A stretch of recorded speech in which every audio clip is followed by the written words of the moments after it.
Yo, what is good, everyone? Take it trades here, back with another trade recap of the day. I'll be going over how I made 1.5 hour on the day. So let's get right into it. Okay. So going into the day, I was bullish. Why? Because we put relative equal highs with previous day high. So that was my draw. And it's also an unfilled daily gap. So I looked at that as generated liquidity. I was aware that NQ tapped into the daily gap. But what I also saw,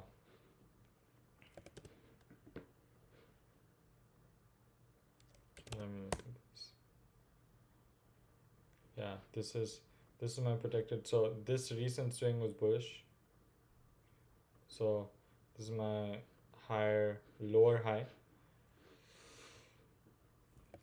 What I also saw was this high was generated right above this gap. So I thought this could be the draw today, and then we could dump from there.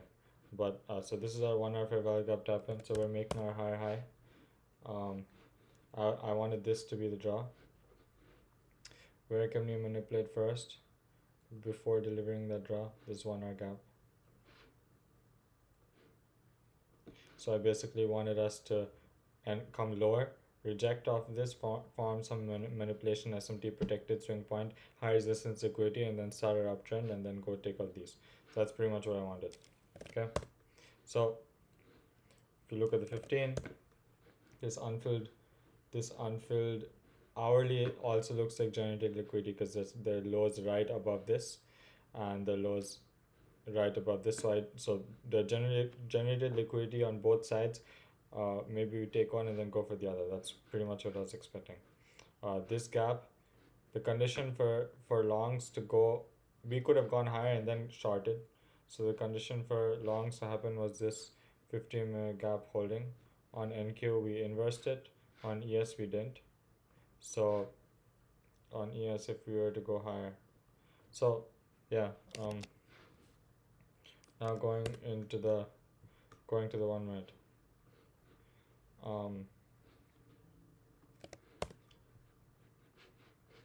So we got this.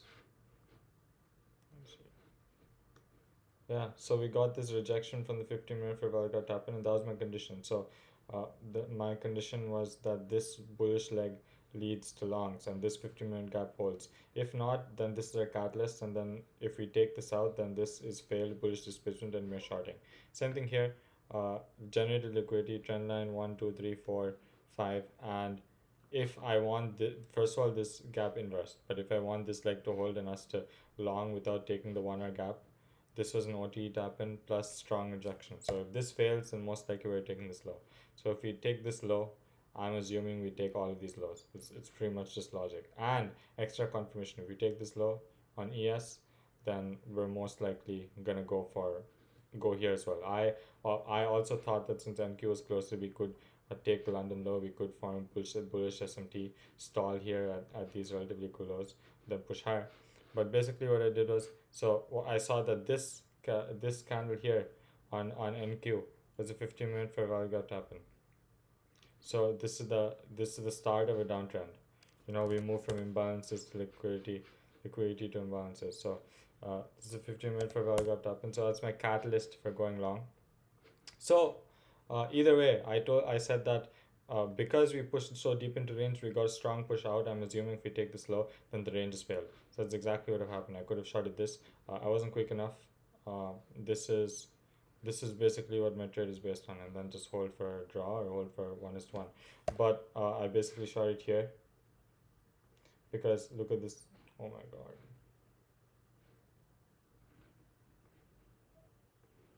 This is where I closed. Uh, I was on evals by the way, so that's why a little bit aggressive. Um, Obviously this is a higher high. If we take this, I'm assuming we go lower.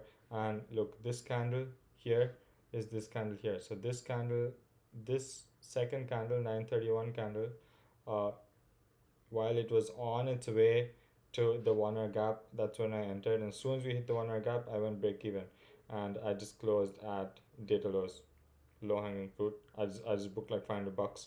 I need to have past my eval. So this is me trying to catch the manipulation to 1 hour gap, and from here I expected us to long. Now the condition for longs, so that was my first trade. Now the condition that was 0.5 hour. Now the condition for longs is this 1 hour gap holds, because remember this is a 1 hour higher time frame protected high. So we need, so obviously this gap aligns with EQ OT of this range, so we tap OT and then we push higher. That's what I wanted. But if we just keep plummeting through, at this point it's clear that the range isn't holding, and we're going for this low. That means we're bearish. That means we're not manipulating, we're distributing. And what do I know? I know that we had true day open. That's not a draw. We had a new week opening gap over here. This is the new week opening gap. Show you. Yeah, look. This is the new week opening gap. So new week opening gap was there. So there we go.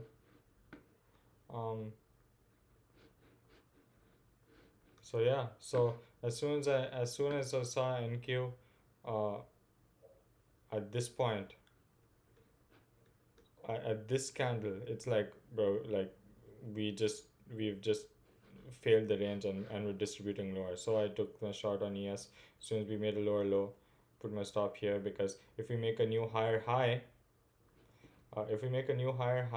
that means that we're rejecting off this 1 hour gap, which means we're bullish, because I don't want us to come back here. I wanted this to be this gap to be a breakaway gap, and yeah, we just went straight to the new week opening gap. So yeah, these are my two trades: 1 hour plus 0.5 hour. Yeah, the condition for this trade was, if I wanted us to be bullish, this 1 hour gap right here should have sent us higher.